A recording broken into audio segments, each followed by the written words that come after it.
So there can be a lot of confusion when it comes to what flour you should be using when you're baking bread. I have finally found the perfect flour to use, regardless of what type of bread you're making. When I first started baking bread, this is the flour I used. I know. This is like the lowest quality flour you can get, but it's what I could afford at the time, and I was just a beginner. I had no idea what I was doing, and I was just going for it, and I had a lot of fun. My bread was hit and miss. I had some great loaves, I had some not so great. I don't know if it's based on the flour that I was using or user error, probably that, but I wanted to improve my bread quality. So I graduated to a new type of flour that you could only get at Costco. So I moved up to using this flour from Costco. It comes in this large 50-pound bag. It is Ardent Mills brand Harvest bread flour. And I really did like using this because I had these big plastic bins that I just fill this flour into, and I never ran out of flour. It was great. I just started noticing I wasn't having the best results with it. It is a really good price. It's like $22, but since our family eats so much bread and I really enjoy making homemade bread, I've decided to switch over to an organic option.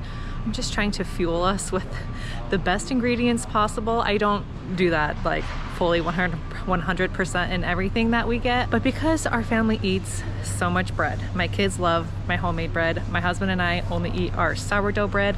I don't even buy sliced bread anymore. I wanted our bread to be a little bit healthier, so I've decided to switch over to organic flour, and Costco has the absolute best deal on organic flour.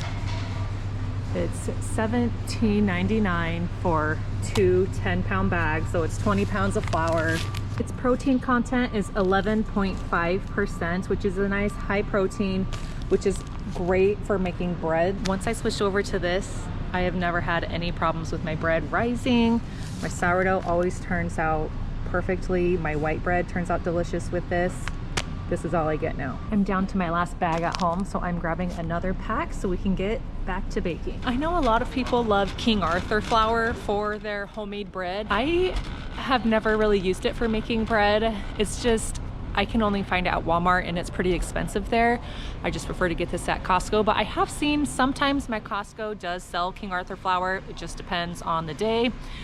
But I don't know, I just really prefer this one. It's organic, it's like foolproof, it works awesome. So I encourage you to try it if you haven't tried it. I had some requests to share my white bread recipe, so we're gonna go home and make that, and I'm gonna show you how easy it is to make your own homemade white sandwich bread, and it's so much better than anything you can buy in the store. I like to store my flour in these little airtight pop containers. This canister does not fill an entire 10-pound bag of flour. So I fill this up and then just store the extras in my pantry, and I refill this as needed. I purchased these years ago at TJ Maxx or Home Goods, somewhere like that. We don't have that store in Alaska, which is a bummer, but I will see if I can find something similar on Amazon to link for you guys, because I really do love them. They're airtight seals and very nice. One thing I love about making white bread is that I don't have to use my digital scale like I do with sourdough. I just use measurements. So we're starting with 2 cups of warm water. To our water, we are adding 1 tablespoon of active dry yeast. This is the brand I have been using. I bought it at Walmart. I think you can get it at pretty much any grocery store. It's going in the bowl.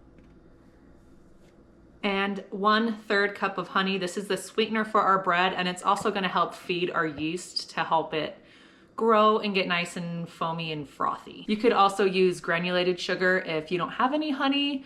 I just prefer the flavor of honey, but you can definitely use 1/3 cup of regular sugar also. I love using a dough hook to stir my breads when I'm making sourdough or regular white bread. It just stirs it up so nicely. Here's how it looks now. We're gonna let this sit for about 10 minutes until we see some like foaming starting to happen on the top. That's how we'll know that our yeast is activated and not dead, and then we can go from there. We're getting some foamy spots on the top here, so we know our yeast is good to go. I am gonna start adding the rest of our ingredients. What I love about this recipe, well, what I love about bread making in general is you don't have to have a big stand mixer to be able to make homemade bread. When I make homemade bread, I do not use my mixer. I have a Bosch, which can handle large amounts of dough when you're making bread. I honestly prefer to just do it by hand. I enjoy kneading. It's not hard to knead the bread. It takes some time, but It's the part that I love. So we are going in with 2 tablespoons of melted butter, 2 teaspoons of salt, and then I'm gonna slowly add in 5 cups of my Kirkland organic flour. I usually start with 3, give it a mix, and then add in the last 2.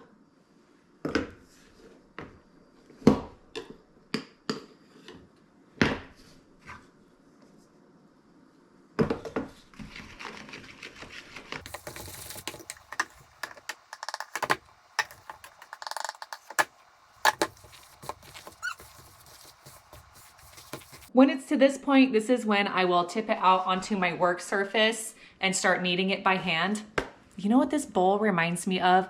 This is the bowl I use to mix up all of my bread, but I saw this thing on the internet, like Instagram or something, where they were like, you know that one large plastic bowl you had growing up? That was the mixing bowl. It was also the popcorn bowl, and it was also the barf bowl. Every family had one. And when you think about it, that is disgusting. Guess what bowl this is? I'm ashamed to say. It's my mixing bowl. It's our popcorn bowl. It's our barf bowl. And yet I'm here making bread in it. That's so disgusting. I need a separate bowl. At least for the bar. Tell me I'm not the only one, please. So it's gonna be a little messy when you tip it out. Oh, I want my... I really like these rubber bench scrapers that I get on Amazon also. I'll link everything that I'm using. It just helps you get everything out of your bowl.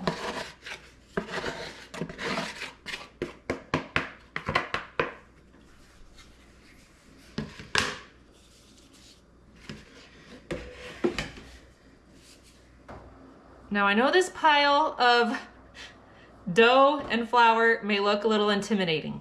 It's not. We just gotta trust the process. It's all gonna come together. You just might get a little messy.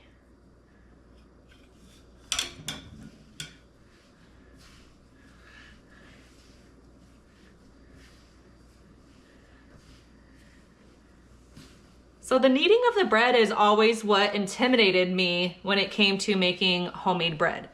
It seemed like it was such an art that like you had to perfect, and I never thought I could do it.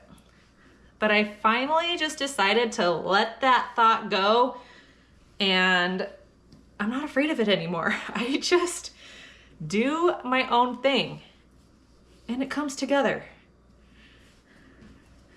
We are gonna knead this for about 10 minutes, which is kind of a long time to sit here. I just dropped a piece on the floor.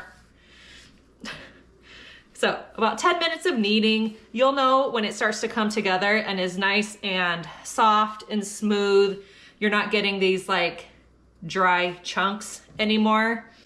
Sometimes my dough seems a little dry and I'll just like get my hands a little wet to add some moisture to it, but not overwhelm it. But I always wait after at least 5 minutes of kneading to see if I really think it needs that. My sleeves are too long for this. So I'll meet you back here in about 5 minutes and see how we're looking. I just wanted to check in with you. This is how my dough is looking after about 5 minutes of kneading. It's feeling perfect to me. I didn't have to add any water, didn't have to add any flour.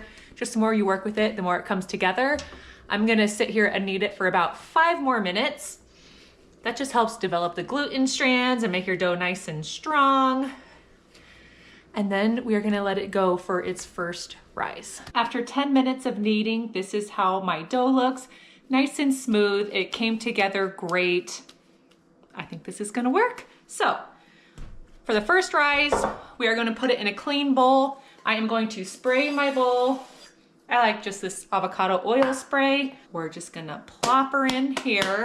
And if the inside of your house is still cold, like mine is, I really like using this warming mat for when I'm trying to get like my doughs to rise.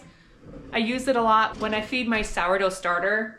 I always put it on here. It helps it rise faster. I will sometimes put my sourdough loaves here when they're rising, and my white bread. It works great. Other things I do is sometimes I put it by my fireplace and just turn the fire on for a little bit and let the heat from that help the bread rise, but this is just what I'm gonna use for today. I covered it with a towel and we're gonna let it rise for an hour. It should double in size and then we will come back to shape it. This recipe will make 2 loaves of bread. Let's get a quick Alaskan snow check. I haven't done one in the front yard in a while.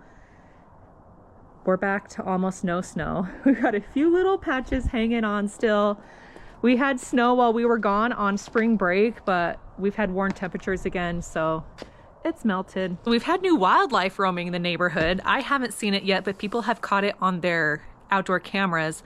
A lynx has been hanging out on the street down below us. I would love to see the lynx. They are like the most beautiful cats. Like, they're large. I mean, it's kind of in between like a bobcat and a cat, I would say, but they are so beautiful. I want to see it so bad. But unfortunately, got to some people's chickens. I think it got 4 chickens from someone who lives down there.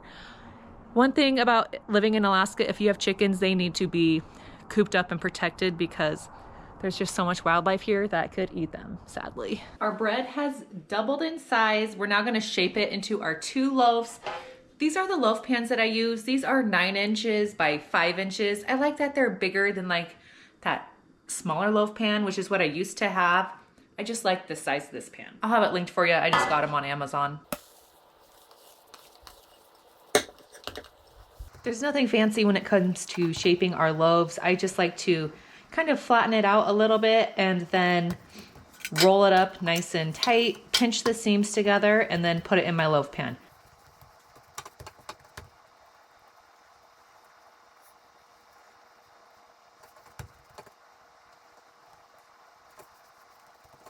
You could tell I did not do a great job of dividing these loaves evenly, but that's gonna be a-okay. I like to cover them with these little shower caps. I use these for when my sourdough bread is rising too. They work great. These just need to rise for another hour. You want them to get like to the top of your pan. So in an hour, we're gonna see how these are looking. My loaves have risen. Sometimes they rise higher on other times than not, but I have let it rise really high before, and then when I baked it, it fell flat. So now I'm like terrified of that happening.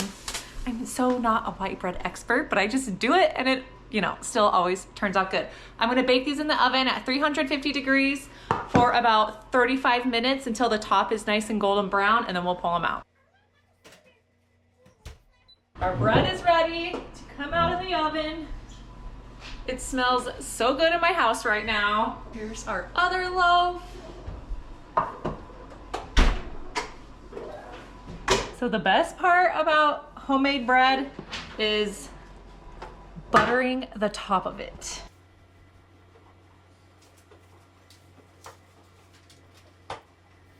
These loaves are looking so beautiful. I probably could have let them rise a little bit longer and they would have gotten a little bit taller, but it really doesn't matter. These look so good. Obviously this is much bigger than this one ended up, but that's okay. I'm gonna let these cool for about 30 minutes and then we will slice into it and I'll show you how good it looks on the inside and how good it tastes. Tonight we came home from our kids' late night gymnastics class and we were all hungry for a snack, so our bread was the perfect option. You can see all these hungry hands coming to get a slice of bread. Everybody loved it, including myself. This turned out so delicious. And then the way I store my bread is I always freeze 1 loaf and then I store my loaf that we're actually eating just in a Ziploc bag on the counter. After a couple of days, I'll keep it in the fridge to just help extend the shelf life. Once we go through that loaf, then I'll pull out the loaf out of the freezer and go there. And then once we eat that, we bake bread again. Well, you can tell we all clearly enjoyed our homemade bread last night. The last thing I need to do is feed my sourdough starter. I like to keep my starter at room temperature on my counter. I just keep it in my windowsill over here and I feed it every day, every other day, like at the minimum, but I try to do it every day. If my house was a lot warmer than it is, I would definitely need to feed it every day. But my house runs very cold, especially in the winter time right now, so it's fine by feeding once a day. I did have an interesting day at work today. Do you want to know what my job was? So our school district is trying to prepare for if Mount Spur erupts, what they're going to do for their emergency plan. I'm just doing a maintenance feed on my starter. I am not trying to bake bread tomorrow. If I'm not baking, I like to just feed my bread. I like to feed my starter at night just to keep it healthy, alive, and thriving.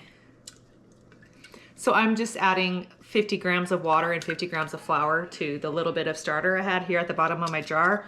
Overnight, it's gonna rise and then drop, and then I'll feed it again tomorrow night, and so on and so forth. I have found that I have better bread results when I keep my starter on the counter and give it frequent feeds than I do when I kept my starter in the fridge and I fed it once a week just when I wanted to bake with it.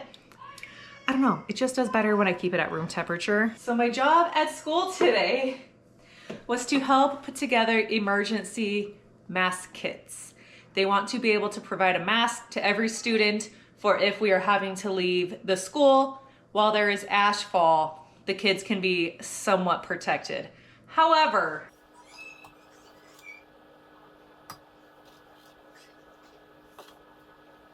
these masks that they are providing are leftover ones that the district apparently had from the pandemic times. And they're just these like cloth fabric masks that I don't think are going to do much to help prevent against breathing in the ash. I mean, I guess it's better than nothing. What matters is that it's snug around the face, and these types of masks aren't very snug. But still, they're trying to do something. That's what their plan is. They are providing N95 masks to the teachers and staff, but there's not enough for the children. One of the teachers at school told me that many of their students' parents have given them volcano emergency bags and put them in their kids' backpacks, and they bring it to and from school every day. Who are these prepared parents? Because that's not me. I didn't think of that. It didn't even cross my mind. It just shows how not on the ball I am with that kind of stuff. But I'm very impressed by those parents who did do that. This is how my fed starter looks. I like it to be fairly thick. On days that I'm actually watching my starter rise because I'm gonna bake with it and you wanna wait until it's at least doubled, I usually will just put a rubber band around where the top line of the starter's at. I'm not gonna do that since I'm not gonna be baking with it. So I just loosely set a lid on top. I don't screw it down because your starter needs to breathe. I'm just gonna go stick it in my window. So there's been no updated information on when this volcano is or if going to erupt. We are still, they say possibly weeks, possibly months is when it could erupt. Also, look what got me today. I saw the cute Girl Scouts selling cookies, and so I had to stop. All they had left were Thin Mints and Samoas, which I love the Samoas. My daughter loves Thin Mints. So at least they were two flavors that we like. But I mean, can you ever say no to Girl Scouts? I don't think so. Tell me your favorite flavor of Girl Scout cookies. I think Samoas might be my favorite. I also like the peanut butter ones. What is that called? Do-si-do? Maybe, I might have that wrong. Thin Mints are really good frozen. If you keep them in the freezer and eat them cold and frozen, they're so good. And I realize I'm talking about organic healthy bread in the same video that I am talking about Girl Scout cookies. So just know I am not an all or nothing type of person. I try to do good when I can. Other times, you gotta have a Girl Scout cookie. Thank you so much for being here. Y'all are the best. Make sure you are subscribed to my channel if you wanna see more fun freeze drying content, bread making content, who knows what else content, Girl Scout cookie content. I appreciate you all so much. Remember, when you freeze dry today, you secure your tomorrow. And maybe today I should say, when you bake bread today, you secure your tomorrow. Bye, friends.